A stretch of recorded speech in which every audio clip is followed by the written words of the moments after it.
네, 우리 같이 말씀 보겠습니다. 오늘 우리 같이 볼 본문 말씀은 빌립보서 1장 말씀입니다.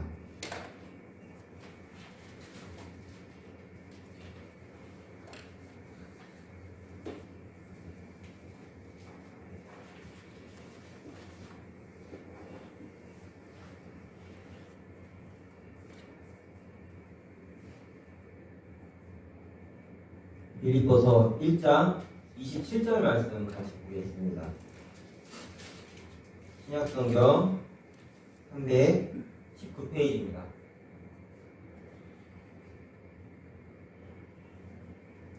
신약성경 319페이지 빌립보서 1장 27절 다 찾으셨으면 우리 한 목소리로 함께 읽겠습니다. 시작. 오직 너희는 그리스도의 복음에 합당하게 생활하라.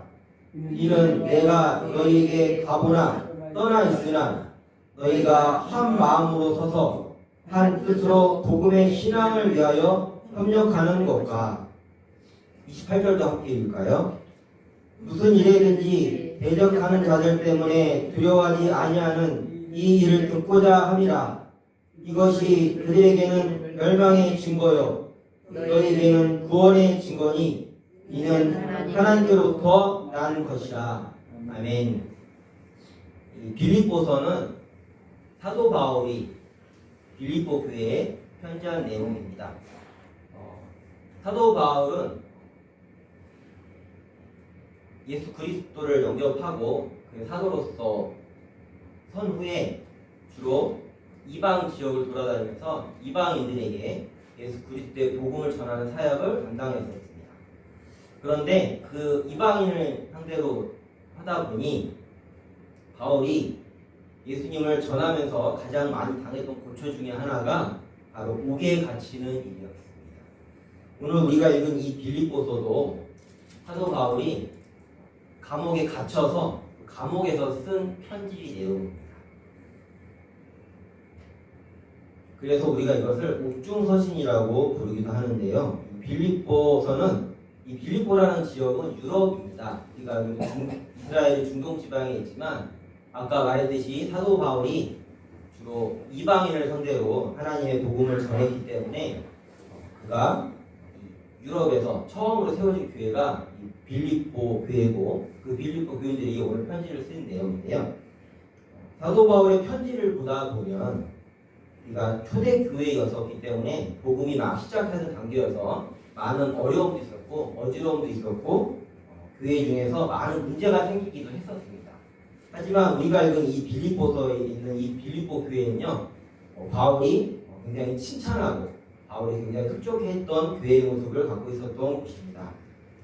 오늘 본문 말씀의 1장 초반부에도 보면 바울이 이 빌립보 교회를 생각할 때에 마음에 기쁨이 항상 넘쳤다라고 나와 있는데 왜 그러한가 하면 이 빌립보 교인들은 하나님의 복음에 바로 서 있었던 모습이 많았고 또 바울의 이 열심에 함께 동참했던 사람들입니다.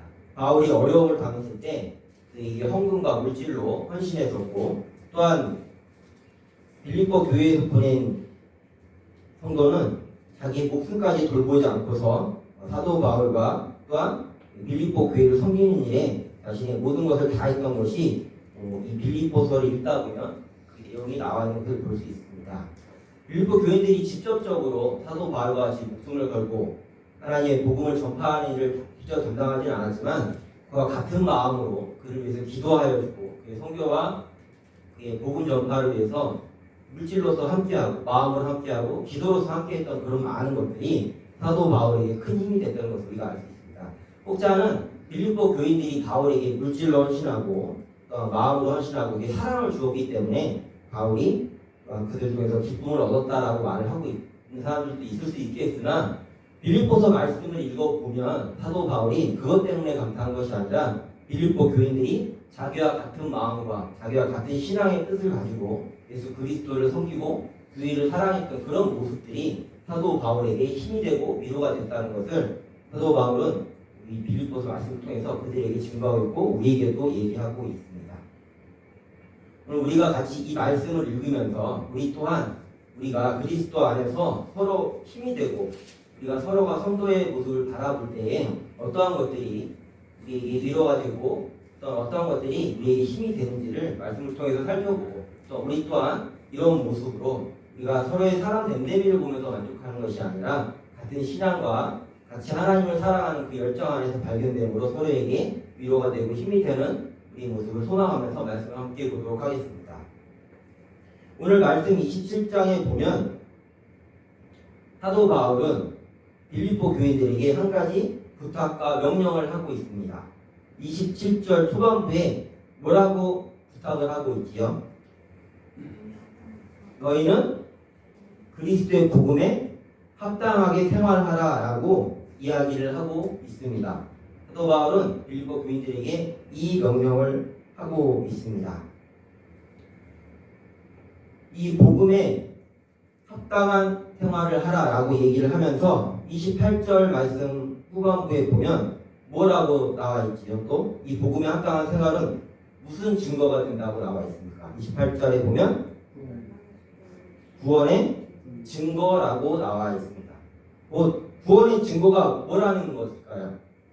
구원의 증거가 어떻게 나타나는 것이냐면 이 시절에 우리가 읽었듯이 그리스도의 복음에 합당하게 생활하는 것은 구원을 받았다는 증거가 된다라는 뜻입니다. 여러분 이 말을 봤을 때에 그리스도의 복음에 합당하게 생활을 하면 구원을 받는 것일까요? 아니면 참으로 구원을 받았다는 증거가 그리스도의 복음에 합당한 생활로 나타난다는 것일까요? 여러분이 생각할 때는 둘 중에 어느 게 맞는 것 같습니까? 네. 많은 사람들은 특히 우리도 자주 착각을 하고 우리 스스로 실수를 하는 많은 것들이 우리가 선행을 하고 우리가 하나님 보시기에 착한 일을 하는 것이 우리가 하나님의 구원의 백성으로 서 있다라고 우리는 생각할 수도 있습니다. 하지만 그보다 더 올바른 것은 내가 올바로 구원받았다는 증거가 어떻게 나타나냐면 그리스도의 복음에 합당한 생활로 나타난다는 것을 우리가 잊지 말고 말씀을 보도록 하겠습니다. 먼저 그렇다면 그리스도의 복음에 합당하게 생활하는 것은 무엇을 얘기하는 것일까요? 사도 바울은 오늘 편지에서 27절에 보면 어떻게 나와 있냐면 처음에 한 마음으로 서 있으라고 얘기를 하고 있습니다. 그리고 두 번째 한 뜻으로 복음의 신앙을 위하여 협력하는 것이 그리스도의 복음에 합당한 생활이라고 얘기를 하고 있습니다. 세 번째로 28절에 보면 어떠한 일이든지 대적하는 자들 때문에 괴로워하지 아니하는 것이 복음에 합당한 생활이라고 얘기하면서 한 마음으로 서는 일, 한 뜻으로 복음의 신앙을 위해서 협력하는 모습, 그리고 대적이 있을지라도 그 대적에게서 두려워하지 않는 것이 복음에 합당한 생활인데 이런 것들이 무엇이 된다고 나온 거죠? 구원의 증거가 된다라고 얘기하고 있습니다. 그러면서 사도 바울은 또한 빌립보 교인들에게 이렇게 얘기를 하고 있습니다. 사도 바울은 지금 어디에 있죠? 감옥에 갇혀 있습니다. 그런 사도 바울이 빌립보 교인들에게 어떻게 얘기를 하냐면 이런 것을 부탁을 할 때에 사도 바울 자신이 있던지 없던지 빌립보 교인들에게 무엇을 부탁하는 겁니까? 복음에 합당한 생활을 하기를 바라는 모습을 기록하고 있습니다. 그럼 이것을 우리에게도 비추어 보겠습니다. 우리가 누가 있고 없고를 떠나서 신앙인이라면 어떻게 해야 된다는 얘기죠? 누가 있던지 없던지가 중요한 것이 아니라 내가 항상 모든 상황 속에서 그리스도 앞에 서 있어야 한다는 것이 중요하다는 것을 우리는 알아야겠습니다. 여기서 보면 처음에 한 마음으로 서서라고 나와 있는데요. 이 서서라는 뜻을 좀 더 구체적으로 얘기를 하면은 단순히 서 있다라는 뜻이 아니라 굳게 서다라는 뜻이라고 합니다. 한 마음으로 굳게 서라라는 얘기인데 여러분 굳게 서야 할 때는 언제 굳게 섰다? 우리가 굳게 선다라고 얘기하는 것은 어떤 뜻일까요? 흔들리지 않고 강한 의지를 가지고 확고하게 서 있을 때 우리는 그것을 굳게 서 있다라고 얘기할 수 있습니다. 만약에 서 있는데 흐느적거리고 주위의 반응에 따라서 몸이 흔들린다면 이것은 굳게 서 있는 것일까요? 아니면 굳게 서 있지 못한 것일까요? 그것은 굳게 서 있지 못한 것을 얘기합니다. 말 그대로 한 마음으로 서라는 것은 한 신앙 안에서 확고하게 서 있고 흔들리지 말라는 뜻을 얘기하고 있습니다. 사도 바울은 지금 감옥에 갇혔는데요. 그래서 감옥에 갇힌 것은 단순히 감옥에 갇힌 게 아닙니다. 이 시대에 감옥에 갇혔고 사도 바울이 감옥에 갇혀 있다는 것은 사도 바울이 예수 그리스도를 전하는 그 복음을 전파한 일 때문에 지금 감옥에 갇혀 있습니다. 이 시대는 예수 그리스도를 믿는다는 그 이유 하나만으로도 죽음을 당했던 시대입니다. 근데 사도 바울은 그것을 보면서 그리스도를 믿을 뿐 아니라 어떻게 하고 있습니까? 그 그리스도를 많은 사람들에게 전파하던 일을 했던 그 일 때문에 지금 감옥에 갇혀 있습니다. 그러면 사도 바울은 단순히 감옥에 갇혀 있던 것이 아니라 사도 바울은 사형을 당할 수도 있고 그곳에서 죽음을 당할 수도 있고 아니면 나올 수도 있는 그런 앞을 예측할 수 없는 상황 속에 놓여 있었습니다. 그런 사도 바울이 지금 우리 빌립보 교인들에게 부탁하고 있는 것이 무엇입니까? 복음에 합당하게 서라는 부탁을 가장 먼저 하고 있는 것을 우리는 말씀을 통해서 볼 수 있습니다.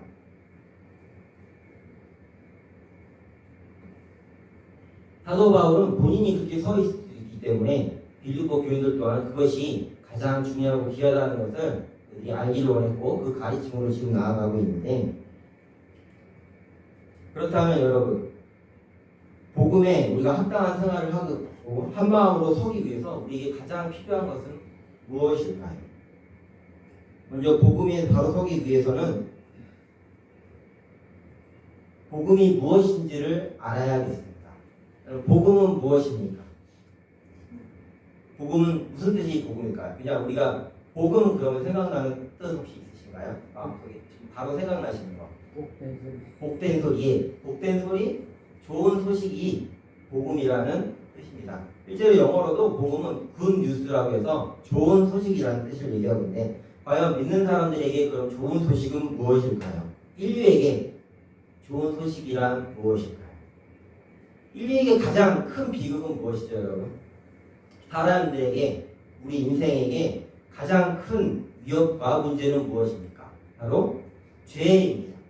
이 죄로 인해서 우리가 하나님으로부터 떨어지게 되었고, 죽음이라는 것이 찾아왔고, 질병과 고통이라는 것이 찾아왔고, 결국 우리는 하나님의 심판을 받을 수밖에 없는 운명에 처하게 되어 있었습니다.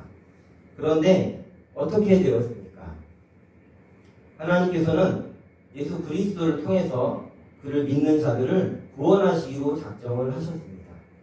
그래서 죄가 있는 누구라도 그 죄를 회개하고 우리를 대신해서 죽으신 예수 그리스도를 믿으면 어떻게 되죠? 누구나 다 구원을 얻게 되는 것. 이것이 바로 복음입니다.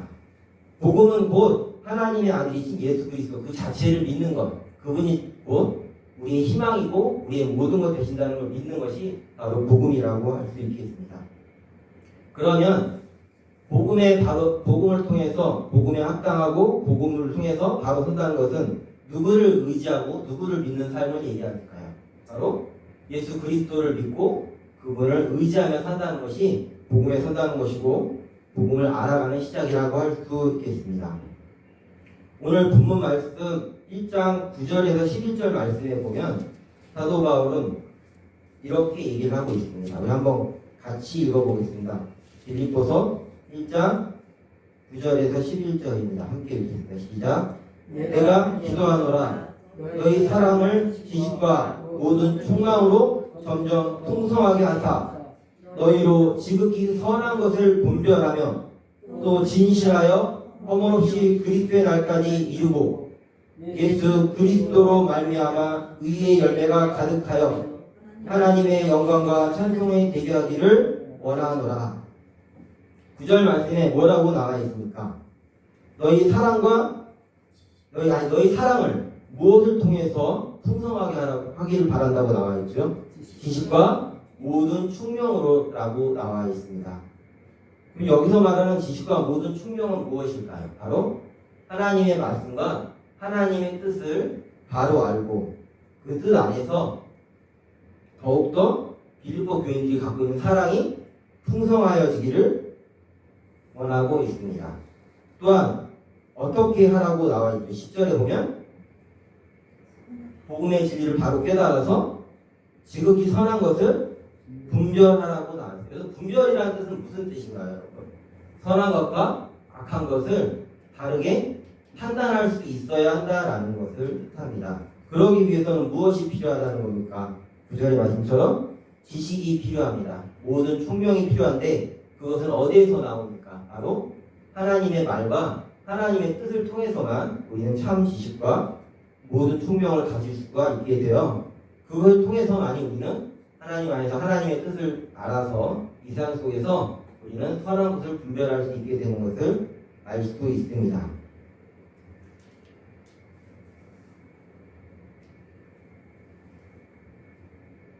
복음을 바로 알아야 우리는 하나님의 뜻을 바로 알 수 있습니다.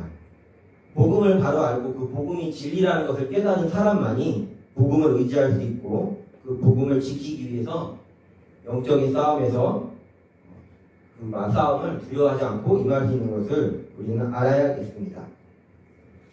그런데 이 복음을 알고 이 복음에 굳게 서면서 해야 될 일이 또 있습니다. 오늘 말씀에 보면 뭐라고 얘기했습니까? 앞부분에도 얘기했지만 어떻게 서라고 했죠? 복음에서 굳게 섭니다. 근데 굳게 설 때 어떤 마음으로 서라고 얘기하고 있습니까? 함께 한 마음으로 서라라고 나와 있습니다. 홀로 서는 것이 아닙니다. 빌립보 교인들에게 바울은 한 마음으로 서라라고 얘기를 하고 있는 것이 굉장히 중요합니다. 그렇다면 어떻게 해야 하나가 될 수 있을까요? 우리가 전 시간에 사도행전 말씀을 통해서 함께 배웠습니다. 예수님께서 십자가에 돌아가셨을 때 제자들은 어떻게 반응했었습니까? 한 마음으로 모여 있었습니까? 아니면 각자 자기의 생각을 가지고 뿔뿔이 흩어졌습니까? 뿔뿔이 흩어지고 도망쳤었습니다.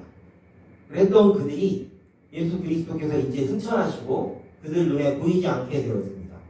그럼에도 불구하고 그들은 어떻게 했습니까? 예수께서 예루살렘을 떠나지 말라. 그 대적들이 가득하고 자신들을 죽이려 하는 그런 위협이 도사리고 있는 그곳에서 떠나지 말고 기다리라고 했을 때에 제자들뿐만 아니라 예수님의 어머님 마리아, 또한 예수님의 형제들, 그리고 예수님을 따랐던 여인들과 120명의 사람들이 어떻게 했습니까? 다 같이 한 마음으로 예루살렘에서 무엇을 했습니까? 기도와 예배를 드린 것을 우리는 보았습니다.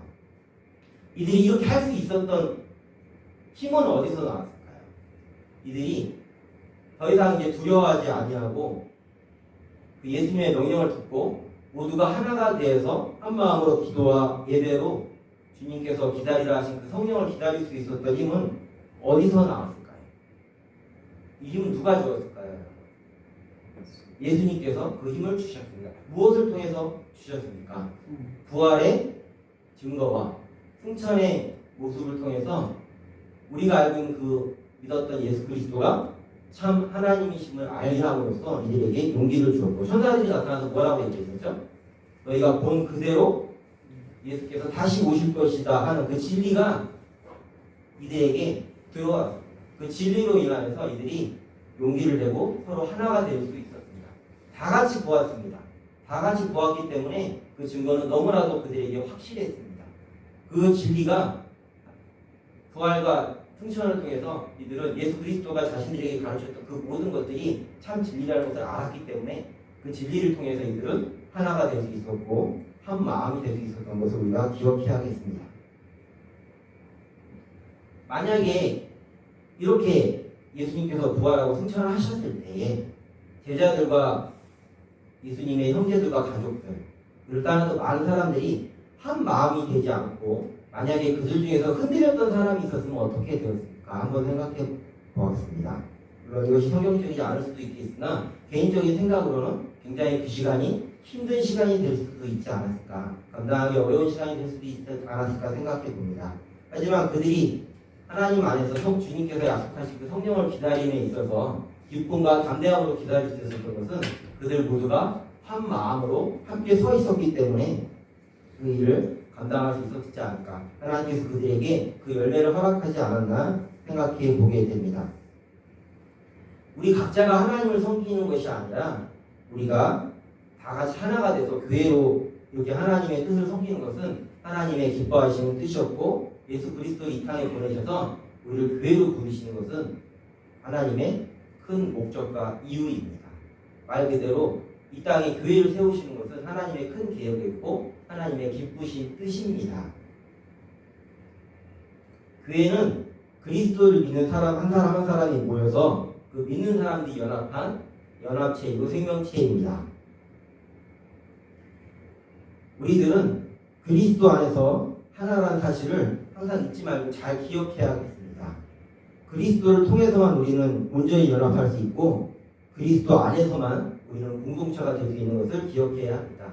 우리가 하나님의 사랑으로 한 마음으로 모여 있을 때에 그리스도께서 역사하시고 우리에게 힘을 주심을 우리는 잊지 않고 잘 기억했으면 좋겠습니다.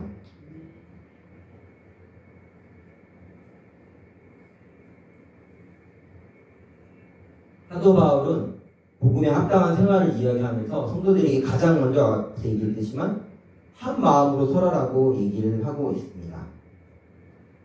여러분, 이 한 마음을 갖는 게 쉬운 일일까요? 어려운 일일까요? 우리가 각자 세상 속에서 삶을 살아보시고 우리가 지금도 살고 있습니다. 이 하나 된다는 것이 쉬운 일인가요? 어려운 일인가요?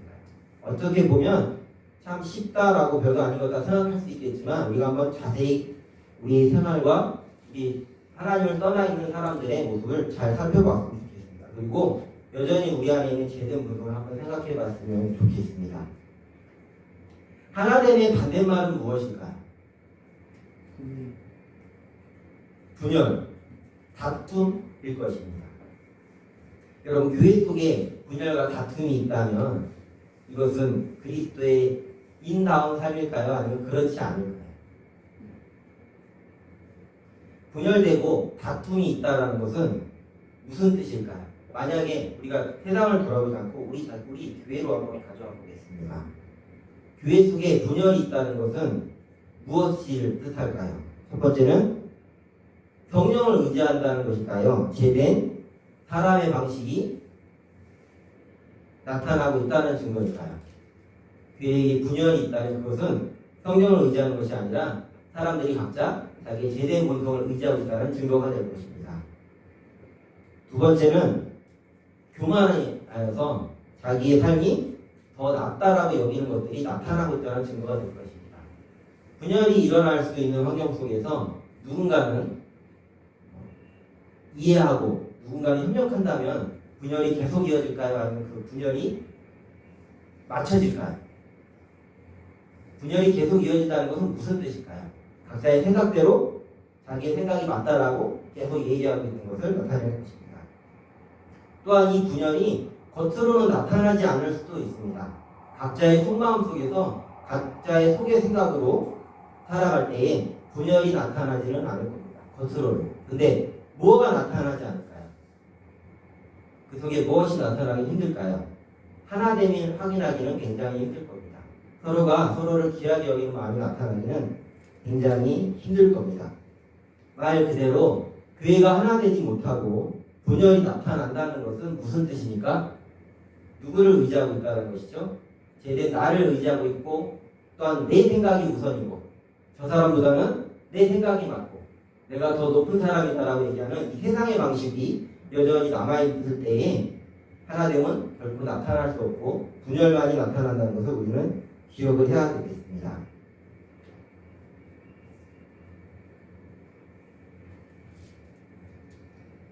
두 번째, 복음에 합당한 생활을 이야기하면서 사도 바울은 무엇을 얘기했을까? 하나 되는 것 말고 그 다음으로 얘기한 것이 무엇이죠? 복음의 신앙을 위해서 협력하는 것이라고 얘기하고 있습니다. 앞의 말과 좀 중복될 수도 있습니다. 한 마음과도 중복될 수 있는데 좀 다르다면 무엇이 다를 수도 있을까요? 여기서는 협동하는 것이 나와 있습니다. 우리가 마음은 다 같이 할 수도 있습니다. 여러분, 불우한 이웃을 도웁시다 라고 할 때에 그 뜻에 반대하는 사람이 많을까요? 동의하는 사람이 많을까요? 동의하는 사람이 더 많습니다. 근데 그것을 실천하는 사람은 많습니까? 적습니까? 제가 얘기하기도 참 부끄러운데요. 실천하는 것은 생각처럼 그렇게 쉽지 않습니다. 그렇죠? 복음의 신앙을 위해서 협력하는 것. 어떤 사람은 복음을 위해서 참 많은 일을 감당할 수 있습니다. 사도 바울은 복음을 위해서 지금 무엇까지 감당하고 있습니까? 죽음까지 감당하면서 복음을 전하는 일을 하고 있습니다. 그렇다면 이 죽음을 각오하기 어렵고 힘든 사람도 있을 수 있지 않습니까? 이 사람은 복음을 위해서 협력하는 것입니까? 협력하지 않는 것입니까? 용기를 내고 싶어도 그 용기를 못 내는 사람이 있을 수 있습니다. 바울 정도까지 그런 믿음과 마음으로 가지 못하는 사람이 있을 수도 있습니다. 하지만 그 사람이 바울을 위해서 기도한다면 그 사람은 바울이 하나님의 사역을 하는데 협력하는 사람입니까? 협력하지 않는 사람입니까? 바울의 사역을 위해서 매일 기도하고 그가 하는 그 뜻을 사모하고 있다면 어떨까요? 이것은 복음에 협력하는 일입니다. 사도 바울이 복음의 사역을 감당할 수 있도록 열심히 일해서 자신이 일한 그 대가를 바울에게 후원하고 자신의 물질이 복음을 위해서 쓰여지기 위해서 일하는 사람. 이 사람은 복음에 협력하는 사람입니까? 협력하지 않는 사람입니까? 복음에 협력하는 사람입니다.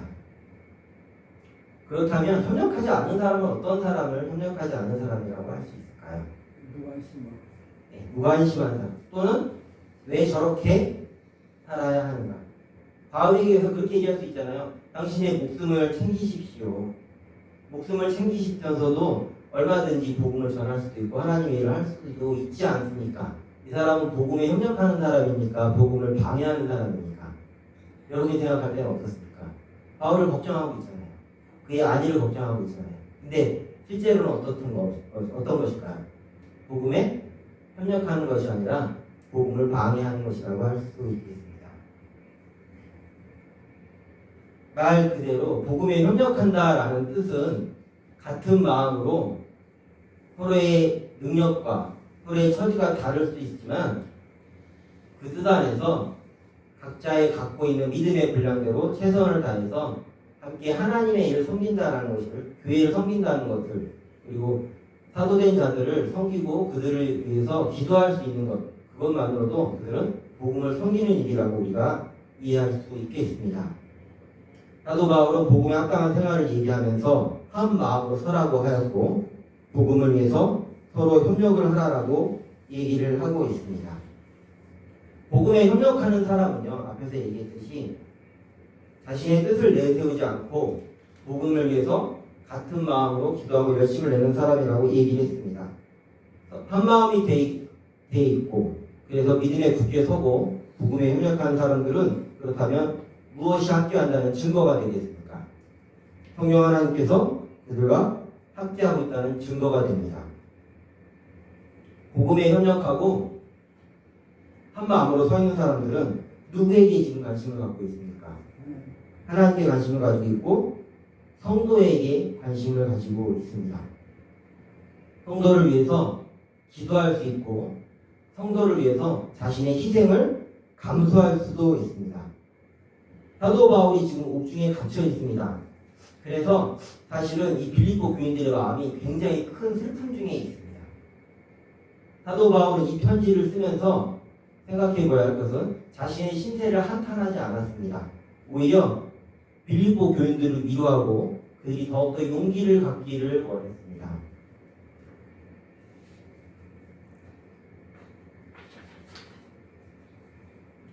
세 번째로 아까 보았듯이 복음에 합당한 사람들의 생활은 또한 어떻게 나타난다고 얘기했습니까? 한 마음으로 서고 복음을 위해서 협동하고 그 다음에 무엇을 나왔었죠? 무슨 일이든지 대적하는 자들을 두려워하지 않는 것이 복음에 합당한 사람이라고 얘기하고 있습니다. 대적자는 누구입니까? 바울이 살고 있는 이 시대의 대적자는 누구일까요? 예수 그리스도를 믿지 않는 사람들이 대적자입니다. 단순히 믿지 않은 정도인가요? 아니면 어떻게 했습니까? 심지어 사도 바울조차 그가 사울이었던 시절에는 예수 믿는 사람들을 어떻게 했습니까? 잡아 죽이는 일에 열심히 했던 사람이었습니다. 말 그대로 예수 그리스도를 믿는 사람들을 죽이는 세력이 대적하는 세력입니다. 가장 크게는 누굴까요? 이 대적하는 세력이 가장 크고 가장 사람에게 두려운 존재는 누구일까요? 사탄입니다. 그렇죠? 우리가 도무지 대적할 수 없는 세력입니다. 우리가 다른 거 생각하지 않고 한번 이거 생각해 보겠습니다. 예수 그리스도를 믿는 것만으로도 죽을 수도 있는 상황입니다. 실제로 사도 바울은 지금 예수 그리스도를 전함으로 인해서 감옥에 갇혔습니다.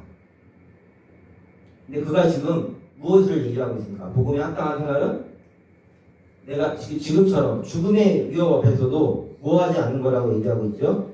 두려워하지 않는 것이 복음에 합당한 생활이라고 얘기를 하고 있습니다. 그러면서 사도 바울은 무엇이라고 고백을 하냐면, 우리 본문 말씀 1장 21절 한번 같이 읽어보겠습니다. 같이 읽을게요. 시작. 이는 내게 사는 것이 그리스도니 죽는 것도 유익함이라. 사도 바울에게 지금 가장 큰 관심은 앞에 20절 말씀을 보면 살든지 죽든지 그리스도를 존귀하게 하는 것과 그리스도의 복음을 전하는 것이 사도 바울의 가장 큰 소망이고 열망이었습니다. 사도 바울은 지금 무엇도 두렵지가 않습니까? 죽음도 두렵지 않습니다. 그 이유가 어디에 있습니까? 사도 바울 안에 누가 있기 때문입니까? 예수 그리스도가 함께 하시기 때문에 그 안에 사는 것이, 내가 삶을 통해서도 예수 그리스도의 영광을 나타낼 수 있고 내가 죽음을 통해서도 예수 그리스도를 나타낼 수 있기 때문에 사도 바울은 그것으로 인해서 만족하고 또한 죽는 것이 유익이라고 말할 수 있을 정도로 그는 죽음을 두려워하지 않고 그의 대적들을 두려워하지 않았습니다. 대적을 두려워하지 않는다는 것은 누구를 더 크게 보기 때문입니까? 사도 바울에게 대적들과 사탄이 더 커 보였을까요? 아니면 하나님이 더 커 보였을까요? 하나님이 더 커 보였습니다. 곧 대적을 두려워하지 않는다는 것은 누구를 믿는다는 얘기입니까? 바로 하나님을 믿는다라는 증거가 되겠습니다. 반대로 대적을 보고 두려워한다는 것은 무슨 뜻일까요? 그렇다면 하나님을 온전히 믿지 못한다는 증거가 됩니다. 눈앞에 보이는 대적이 눈앞에 보이지 않는 하나님보다 더 커 보이기 때문에 복음에 합당하게 서 있지 않는 사람은, 하나님의 믿음에 서 있지 않는 사람은 무엇을 한다는 거죠? 두려워할 수밖에 없다라는 뜻이 된다는 것입니다. 또한 두려워하지 않는다는 것은 미래에 대한 무엇이 있는 겁니까? 미래에 대한 소망과 확신이 있는 겁니다. 무슨 확신과 무슨 소망입니까? 죽은 후에 어디에 갑니까? 하나님의 영광에 참여하게 된다는 것이 확신 있는 사람에게, 우리에게 죽음보다 더 두려운 것이 있을까요, 여러분? 그렇지 않을 겁니다. 근데 그 죽음조차 두려워하지 않는다는 것은 하나님의 약속과 죽어서 내가 가는 것이 어디라는 것을 확신하는 겁니까? 하나님의 영광의 나라라는 것을 믿는 사람만이 대적을 두려워하지 않을 수 있다는 것을 우리는 기억해야 하겠습니다. 이 생에 매여서 종로를 타는 사람들한테는 대적이 가장 두려운 상대가 될 것입니다. 대적을 거역하면 어떤 일이 벌어질까요? 예. 반대로 얘기하면 구체적으로 생각해 보겠습니다. 여러분, 대적이 있다는 것은 내 삶이 어떻다라는 뜻입니까? 대적하는 자가 있다는 것은 내 삶에 고통과 괴로움이 동반된다는 뜻입니까? 아니면 그렇지 않다는 뜻입니까? 대적이 있다는 것은 나에게 고통이 있다라는 얘기. 여러분을 대적하는 사람, 우리 그냥 이렇게 크게 내가 직장 생활을 하는 데 있어서 나를 괴롭히고 힘들게 하는 사람이 있는데 마음 편하신 분 계신가요? 우리는 이 작은 일만으로도 스트레스를 받고 때로는 괴로움을 경험하기도 합니다. 그럼에도 그런 것 떠나서, 근데 이건 그것을 넘어서 죽음의 공포까지, 죽음의 위협까지 하는 그런 대적들이 있다는 것은 그 삶이 괴로운 순간들이 있다는 가 없다라는 뜻입니다. 괴로운 순간이 있다라는 뜻입니다. 대적이 있고 나를 조롱하는 사람이 있다는 것은 외로운 삶일까요? 아니면 행복한 삶일까요?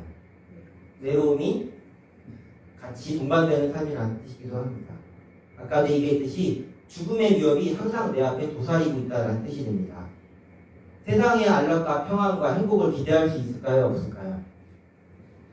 대적이 있다는 것은 세상에서 내가 행복하고 안락하게 산다는 것을 기대하기 어려운 삶이라는 것을 우리는 알 수 있습니다. 그런데 사도 바울은 지금 무엇라고 얘기를 하고 있습니까? 복음에 합당한 생활을 얘기하면서 무슨 일에든지 또한 대적하는 자들 때문에 어떻게 하라고 얘기하고 있죠? 두려워하지 말라라고 얘기를 하고 있습니다. 이렇게 봤을 때 사도 바울의 이 부탁이 여러분 쉬운 부탁으로 보이십니까? 굉장히 어려운 명령과 부탁이라고 느껴지십니까? 앞에 처음에 생각할 때는 굉장히 좀 좋고 우리가 이 뜻을 받드는 것이 마땅한 것이라고 생각할 수 있는데 뒷부분을 보니까 어떤 생각이 드십니까? 이 부탁이 만만한 부탁입니까? 아니면 여러분이 감당하기 어려운 부탁입니까? 어떻게 다가오십니까? 굉장히 어렵게 다가오는 부탁입니다. 이것이 왜 어려운 부탁인지 한번 뒷절을 한번 더 읽어보겠습니다. 우리 29절에서 30절 말씀 함께 읽어보겠습니다. 시작. 그리스도를 위하여 너에게 은혜를 주신 것은 다만 그를 믿을 뿐 아니라 또한 그를 위하여 고난도 받게 하려 하심이라. 너희에게도 그와 같은 싸움이 있으니 너희가 내 안에서 본바요 이제도 내 안에서 듣는 바니라 라고 얘기하고 있습니다. 그리스도를 위하여 은혜를 받은 너희가 무엇도 당하게 된다는 것이죠. 고난도 받게 된다고 얘기하고 있습니다. 혹시 여기서 나 좀 회의가 든다 이런 분 계십니까? 왜 예수 그리스도를 믿으라 하면서 계속 고난받으라고 하는가? 난 예수 그리스도를 믿는 것이 나의 죄를 해결하고 이 고통스러운 세상에서 하나님을 통해서 은혜 받고 마음의 평안을 얻는 것이 내가 바라는 것인데 왜 자꾸 고난을 받으라고 얘기하고 있는 것인가? 여기서 말하는 게 연단을 주게. 네, 그 뜻도 맞습니다. 근데 여기서 한 가지 생각해 보겠습니다. 우리가 살고 있는 세상은 어떤 세상입니까? 우리가 전에도 말씀드렸지만 우리가 살고 있는 세상은 죄되고 어지러운 세상입니까? 아니면 평안과 은혜가 넘치는 세상입니까? 죄되고 어지러운 세상에 우리가 살고 있습니다. 그 죄되고 어지러운 세상 속에서 살고 있기 때문에 예수 그리스도를 믿음으로 복음에 바로 섰다는 것은 서 있게 되면 어떠한 일들을 겪게 될까요? 죄되고 어려운 세상이 예수 믿는 사람들에게 무엇을 준다는 얘기인가요? 고난을 준다는 얘기입니다. 예수님을 믿어서 예수님이 고난을 주시는 것보다는 믿는 사람에게 당연히 나타나는 결과가 뭐라는 거죠? 고난이 나타난다는 것입니다. 세상이 그렇게 우리를 호락호락하게 가만히 내버려 두지 않는다는 뜻입니다. 우리가 예수 그리스도를 믿는 순간 대적들은 우리를 적으로 인식을 하고 이제 우리를 공격하기 시작한다는 뜻입니다. 그 증거가 무엇을 통해서 아십니까? 오늘 바울은 뭐라고 얘기하고 있습니까? 너희가 그 대적들과 이제 싸움이 일어날 텐데 그 증거를 누구를 보면서 알 수 있다는 얘기죠? 사도 바울 자신을 보면 그것을 알 수 있다라고 얘기를 하는 것입니다. 뭐라고 얘기하고 있습니까? 30절에 너희가 내 안에서 본 바요 이제도 내 안에서 듣는 바라고 얘기하고 있습니다. 아까 얘기했지 않습니까? 빌립보 교인들은 지금 누구 때문에 근심과 걱정을 가지게 되었습니까? 사도 바울 때문에 근심과 걱정을 하고 있습니다. 근데 사도 바울은 어떻게 하라고 얘기하고 있습니까? 내가 겪고 있는 이 고초로 인해서 너희가 고민할 것이 아니요. 그럴수록 더 뭐에 바로 서라는 겁니까? 주님의 복음에 그리스도의 복음에 합당하게 서라라고 지금 그들에게 부탁을 하고 있는 것입니다. 그러면서 또한 얘기합니다. 이러한 싸움과 이러한 권한이 나에게만 있는 것이 아니라 누구에게도 있을 것이라고 얘기하고 있죠. 바로 빌립보 교인들에게도 이러한 일들이 앞으로 일어날 것이다 라고 얘기를 하고 있는 것입니다. 여러분이 봤을 때 이게 위로입니까? 아니면 경고입니까? 뭘로 들리십니까? 이게 위로가 맞습니다. 그런데 이건 위로입니다. 위로고요. 그들을 격려하는 거예요. 이게 어떻게 위로와 격려가 될 수 있을까요? 아까 얘기를 했잖아요. 사도 바울은 지금 자신이 당한 그런 고통 속에서 하나님께 기쁨과 감사를 나타냈고 무엇을 뭐라고 얘기했습니까? 내 안에 사는 것이 그리스도니 죽는 것도 유익하다라고 얘기했던 그 고백의 사람입니다. 그렇다면 복음에 바로 서기 때문에 나타나는 결과가 바울은 자기 증거를 찾으라고 했잖아요. 그러면 복음에 합당하게 생활하고 믿음에 바로 서 있을 때에 그 빌립보 교인들에게도 주어지는 것이 무엇이라는 걸까요? 예수 그리스도가 그 안에 거하시는 것이 되겠죠. 그 안에 사는 것이 누가 된다는 뜻입니까? 예수 그리스도가 된다는 뜻입니다. 복음에 바로 서 있는 사람들은 어떻게 된다는 것입니까? 바울처럼 그 죽음을 두려워하지 않고 누구를 향해 걸어가는 삶을 살게 된다는 것을 뜻할까요? 바로 그리스도 안에서 사는 그 삶을 살아가는 것이기 때문에 이것이 그들에게 위로가 되는 것이고 그들에게 소망이 된다는 것을 우리가 기억을 해야 하겠습니다.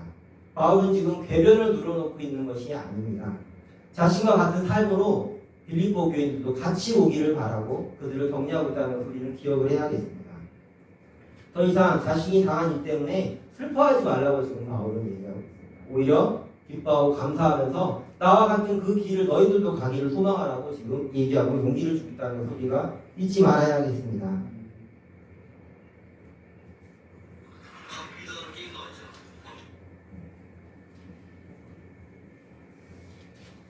오늘 본문 말씀에 보면 또한 빌립보서 2장 말씀에 보면 에바브로디도라는 사람이 나옵니다. 이 에바브로디도는 누구냐면 빌립보 교회에서 사도 바울이 옥에 갇혀있기 때문에 그를 도우라고 파견한 사람입니다. 근데 그가 어떻게 되었냐면 그 바울에게 가는 길에 병을 얻습니다. 근데 그 병이 어느 병이냐면 빌립보서 2장 27절에 보면 뭐라고 얘기하고 있냐면 그가 병들어 죽게 되었으나라고 얘기를 합니다. 어떻게 된 거냐면 사도 바울에게 가는 중에 어떻게 됐다는 거죠? 죽을 병에 걸렸다는 얘기입니다.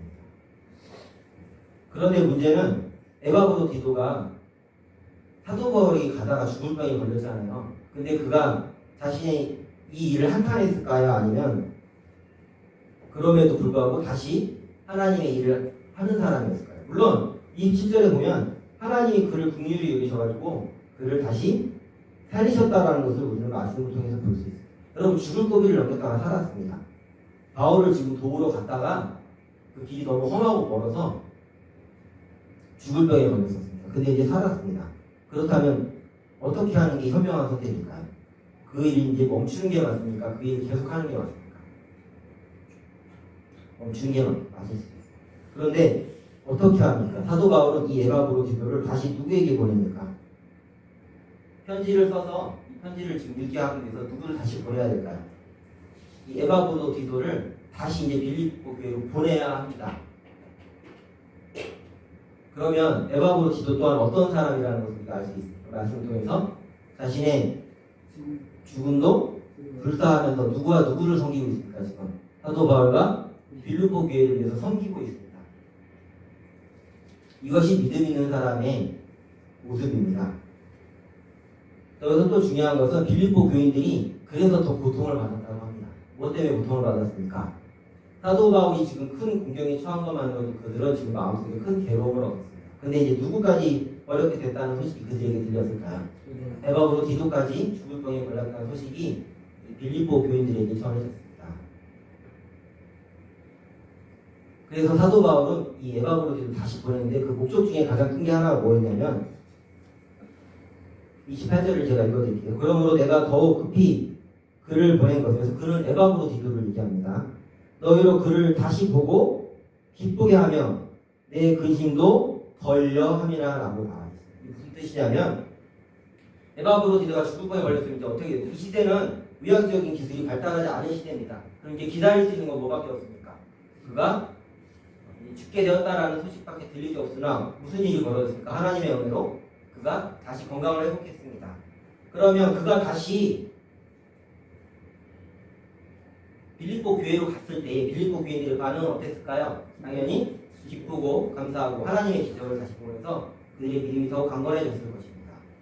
그것을 보면 누구도 기뻐한다라고 얘기하고 있습니까? 바로 그런 그들의 모습을 생각하면서 사도 바울 또한 어떻게 된다고 했죠? 다시 기쁘고 또한 내 안에 있는 근심도 덜려 한다라고 얘기하고 있습니다. 사도 바울에게 지금 가장 근심을 덜 수 있는 일은 무엇일까요? 우리가 생각할 때 사도 바울이 지금 가장 행복할 수 기쁜 일은 무엇일까요? 사실 세상의 생각을 할 때는 그 감옥에서 지금 어떻게 되는 것이 가장 기쁜 일일까요? 나와서 그렇죠? 다시 이제 자유의 몸을 입는 것이 세상의 눈으로는 가장 귀하게 보일 수 있습니다. 하지만 사도 바울에게 지금 가장 큰 관심과 그에게 가장 큰 일은 무엇입니까? 빌립보 교인들이 다시 기쁨을 회복하고 자신의 일로 인해서 근심하지 않고 믿음에 바로 서는 것이 사도 바울에게 있는 가장 큰 관심이었습니다. 믿음의 공동체는 바로 이런 모습이라는 것을 우리가 잘 기억해야겠습니다. 믿음의 공동체는 사도 바울, 저 멀리 떨어지는 그를 생각하면서 마음으로 같이 괴로워하는 것이 믿음의 공동체입니다. 사도 바울도 마찬가지였습니다. 자신의 그 믿음의 동역자들이 괴로워하는 모습이 사도 바울에게 고통이었고 고민이었습니다. 말 그대로 이 믿음의 공동체라는 것은요, 서로가 서로를 아끼고 서로가 서로를 돌보는 공동체라는 뜻입니다. 이것이 누구를 통해서 가능해진 것입니까? 예수 그리스도를 통해서 그것이 가능해졌다는 것을 우리는 기억을 해야 합니다.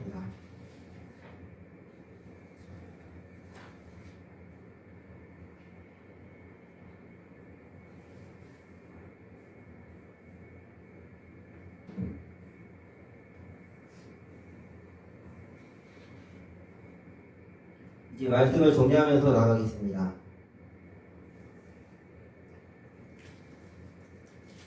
사도 바울은 지금 감옥에 갇혀 있음에도 불구하고 빌립보 교인들에게 복음에 합당한 생활을 하라고 권면을 했습니다. 사도 바울이 빌립보 교인들에게 가장 바라고 그들에게 꼭 이루어졌으면 하는 것은 무엇이었습니까? 바로 그리스도인다운 삶의 모습들이 그들에게 나타나는 것이 사도 바울의 가장 큰 소망이었습니다. 사도 바울은 지금 복음을 전하다가 옥중에 갇히는 고난을 겪고 있습니다. 그렇다면 우리는 어떻게 기도할 수도 있을까요? 사람이라면. 여러분이 사랑하는 자녀가, 여러분이 사랑하는 부모가 나와 같은 고초를 당하기를 원하십니까? 아니면 그런 고초를 안 당했으면 좋겠습니까? 안 당했으면 하는 것이 우리의 바람입니다. 그렇죠? 사도 바울이 지금 나쁜 생각을 한 겁니까? 사도 바울은 오히려 그러한 열매들이 빌립보 교인들도 같이 나타나기를 기도하고 있습니다. 여러분의 사랑하는 가족과 우리 생명교회를 사랑하신다면 그러면 여러분도 무엇을 위해서 기도를 하라는 것일까요? 첫 번째, 복음에 바로 서기 위해서 우리 교회가 한 마음에 서서 한 믿음과 한 복음으로 서기를 우리는 기도해야 됩니다. 또한 무엇을 위해서 기도해야 됩니까? 이 교회를 위해서, 복음 전파를 위해서 서로 협력하는 자들이 되기 위해서 우리는 같이 서로를 위해서 기도해야 합니다. 가장 중요한 기도가 이제 나옵니다. 무엇입니까? 그런 과정에서 우리는 무엇을 겪을 수밖에 없게 된다는 것이죠. 세상으로부터 고난과 조롱과 이전에 겪지 못했던 많은 고통을 감내해야 되는 순간이 올 수밖에 없다는 것입니다. 왜요? 우리가 하나님의 백성답게 살게 되는 그때 어떻게 하기를 우리는 서로를 기도해야 됩니까? 그런 대적들 앞에서 두려워하지 않고 그 고난을 잘 이기고 견뎌낼 수 있는 힘을 주시기를 우리는 기도해야 됩니다. 그 고난이 막 찾아왔을 때 우리가 어떻게 되기를 기도해야 되는 것일까요? 우리 믿음이 흔들리지 않고 더욱더 하나님의 믿음 앞에서 굳건하게 서기를 기도해야 하는 것이 우리가 우리 서로를 위해서 해야 되는 기도인 것을 우리는 잊지 말아야 하겠습니다. 믿음 안에서 서는 일, 이것은 예수 그리스도 안에서의 서는 삶을 얘기합니다. 서로 협력하여 하나 되는 것은 바로 교회의 참된 모습을, 교회의 모습이 우리 삶에 나타나는, 교회를 가장 귀하게 여기고 교회 중심에 살기를 바라는 기도가 되겠습니다. 고난을 바르게 이해하고 고난이 찾아와도 실족하지 않고 예수 그리스도를 붙들면서 믿음을 더 강건하게 키우는 것, 이것은 복음을 바로 이해한 사람만이 가질 수 있는 삶의 열매라는 것을 우리가 잊지 않고 기억했으면 좋겠습니다. 사도 바울은 자신이 죽을 수도 있는 상황에서 빌립보 성도들에게 복음의 합당한 열매가 맺어지기를, 또한 그렇게 살게 하기를 간절히 소망하고 기도했습니다. 우리가 우리 교회를 진정으로 사랑한다면, 그리고 이곳에 있는 지체를 진정으로 사랑하고 또한 나의 자녀를 정말로 사랑한다면 이 바울과 같은 기도를 우리는 할 줄 알아야 되고, 내가 지금 그런 상태에 있는지, 아니면 내가 지금 그런 상태에 있고 그런 믿음의 분량까지 자라나지 못했다면 그런 믿음의 분량까지 나 또한 성장하기를 우리가 함께 기도하면서 서로를 섬겨 나가야 되겠습니다. 바울도 사람이었습니다. 하지만 그는 성령 충만함을 통해서 하나님의 귀한 사도가 되었고 그 일을 잘 감당할 수 있습니다. 누굴 통해서 그 일을 감당했습니까? 예수 그리스도를 통해서 그것을 감당할 힘을 얻었습니다. 우리가 오늘 본문 읽은 내용에 보면 1장 28절에 보면 뭐라고 얘기하고 있냐면 이런 구원의 증거, 복음에 합당할 생활을 할 수 있는 능력은 어디로부터 나오냐면 28절 후반부에 제가 읽어드리겠습니다. 너희에게는 구원의 증거니 이렇게 복음에 합당한 생활을 하는 것이 복음의 증거니 이는 같이 읽어보세요. 누가에서 나왔습니까? 하나님께로부터 나는 것이다. 이 능력을 누가 주신다는 뜻입니까? 하나님께서 이 능력을 주신다라는 뜻입니다.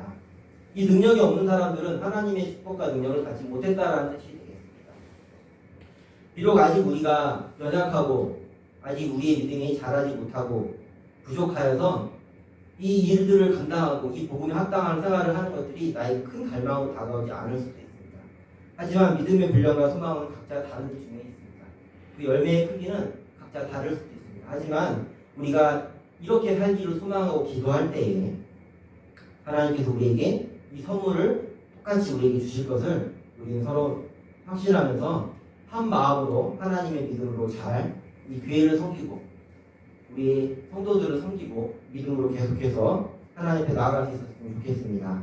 사도 바울이 부탁했습니다. 무슨 일에든지 두려워하지 말라라고 얘기하고 있습니다. 우리에게 닥치는 어떤 일이 있을지라도 그 모든 일이 누구로부터 나온 것인 것을 우리 잘 기억해야 되니까 하나님께서 주신 일이고 우리가 감당할 수 있는 일을 주신다는 것을 우리가 잊지 않았으면 좋겠습니다.